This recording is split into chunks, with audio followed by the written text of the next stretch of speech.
Hi all, MS Excel ഞാൻ കുറച്ച് സംഖ്യകൾ കൊടുത്തിട്ടുണ്ട്. ഇതിൽ ഏറ്റവും സ്മാളസ്റ്റ് നമ്പർ എങ്ങനെ കാൽക്കുലേറ്റ് ചെയ്യുക എന്നുള്ളതാണ് ഞാൻ കാണിച്ചു തരാൻ പോകുന്നത്. അതിനുവേണ്ടി നമ്മൾ ഉപയോഗിക്കുന്നത് മിൻ ഫോർമുലയാണ്.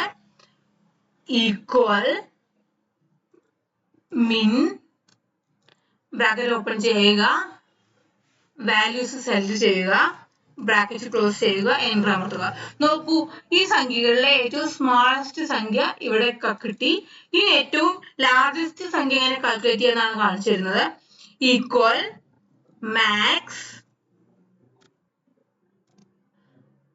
ബ്രാക്കറ്റ് ഓപ്പൺ ചെയ്യുക, വാല്യൂസ് സെലക്ട് ചെയ്യുക, ബ്രാക്കറ്റ് ക്ലോസ് ചെയ്യുക, എന്റർ അമർത്തുക.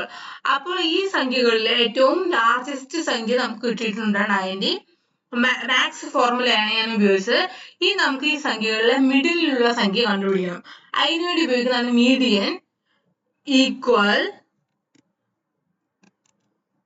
മീഡിയൻ ബ്രാക്കറ്റ് ഓപ്പൺ ചെയ്യുക, വാല്യൂസ് ഉള്ള സെല്ല് സെലക്ട് ചെയ്യുക, ബ്രാക്കറ്റ് ക്ലോസ് ചെയ്യുക, എന്റർ അമർത്തുക.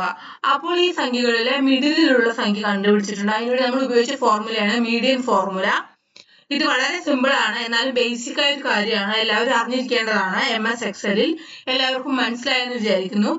എന്റെ വീഡിയോ ഉപകാരപ്രദമാവുകയാണെങ്കിൽ ലൈക്ക് ചെയ്യാനും ഷെയർ ചെയ്യാനും സബ്സ്ക്രൈബ് ചെയ്യാനും മറക്കരുത്. താങ്ക്